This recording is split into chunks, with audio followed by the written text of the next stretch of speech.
ይሄ የረምላ ለማ የገበያ ቻናል ነው ውዶቼ። በዚህ ቻናል ላይ ስለ ገበያ ብቻ ነው የምንቃኝበት። ቤተሰብ ያልሆናችሁ ካላችሁ እስካሁን ሰብስክራይብ በማድረግ ቤተሰብ ሁኑ። ላይክ ሼር ማድረግ እንዳይነሳ። በዚህ ቻናል ላይ ስለ ገበያ ብቻ ነው የምናወራው። የሽንኩርት፣ የቲማቲም፣ የድንች ገበያ አይቀረንም።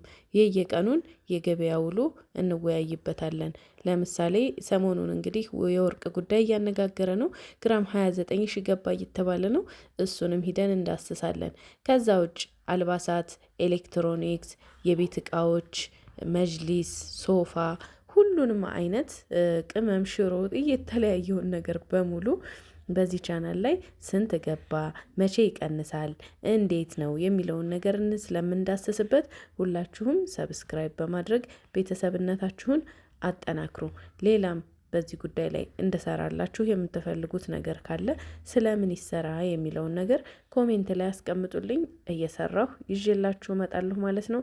እንግዲህ በመነጽራችን ነው ይሄንን ቻናል እየዞርን የምንቀርጸው። እናንተም ደግሞ ሰብስክራይብ ላይክ ካረጋችሁ በየቀኑ አዳዲስ መረጃዎች ወደ እናንተ ሳልሰለች አቀርብላችኋለሁ ማለት ነው። እንግዲህ ዛሬ ደግሞ ያው በረጅሙ አቅርቤላችሁ ነበር አብያዎቹንና ብዙዎቻችሁ ያው ለማየት ትንሽ የተቸገራችሁ ስለመሰለኝ ቀረብ አድርጌ በዚህ መልኩ ይዤላችሁ መጥቻለሁ። እንግዲህ አብያዎች በብዛት ነው በነገራችን ላይ እዚህ ያሉት የዱባይ፣ የቱርክ፣ ከሳውዲም ከሁሉም ቦታ ኳሊቲ የሚባሉ እቃዎች ይገባሉ እና እዛ መያዝ አንዳንድ ጊዜ ኮተት መሰብሰብ አንፈልግም ላላችሁ ሰዎች እኛ እዚህ በቅርበት ይዘንላችሁ መጥተናል።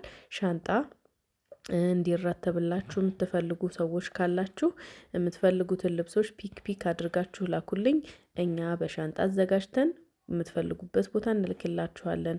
አገር ቤት ላኩልን ካላችሁ አገር ቤት ይቀመጥልን እና ደግሞ ስንመጣ እንወስዳለን ካላችሁም እንደዛ አድርገን እናስቀምጥላችኋለን ማለት ነው ውዶቼ።